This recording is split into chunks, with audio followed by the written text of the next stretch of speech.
আৰু কেইদিনমানৰ পিছত ৰিজাল্টটো দিয়া হৈ ভাল আছিলে আৰু কেইদিনমান ফুৰিব পাৰিলোঁ এতিয়াতো ৰিজাল্ট বেয়া হ'ব লাগিলে মায়েতো মোক শেষেই কৰিব ইমান সোনকালে কিয়নো ৰিজাল্টডাল দিব লাগে একেবাৰে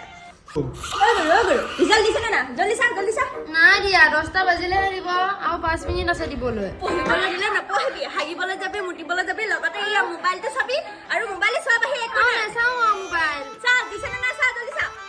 মই দিলে মই পাছ কৰিলোঁ কি ডিভিজনত পাছ কৰিলে মই 30 ডিভিজনত পাছ কৰিলোঁ 30 ডিভিজনত খালি তই মোৰ মান সন্মান চব খালি অ ছোৱালী মইচোন পাছ কৰিছোঁৱেই বৰুৱানী ফোন কৰিছে কি বুলি উত্তৰ দিম পাছ কৰিছোঁ বুলি ক'লেই হ'ল হেল্ল'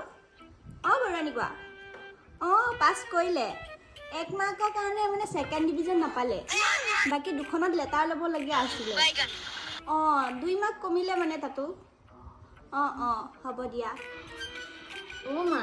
মইচোন যেনে তেনেহে পাছ কৰিছোঁ তুমি একে লেটাৰ পাছত বুলি কিয় কৈছা মইচোন যেনে তেনেহে পাছ কৰিছোঁ গাধি বুদ্ধি এটাও নাই মানুহ আহিলে মই যেনেকে কৈ থৈছো তেনেকে কবি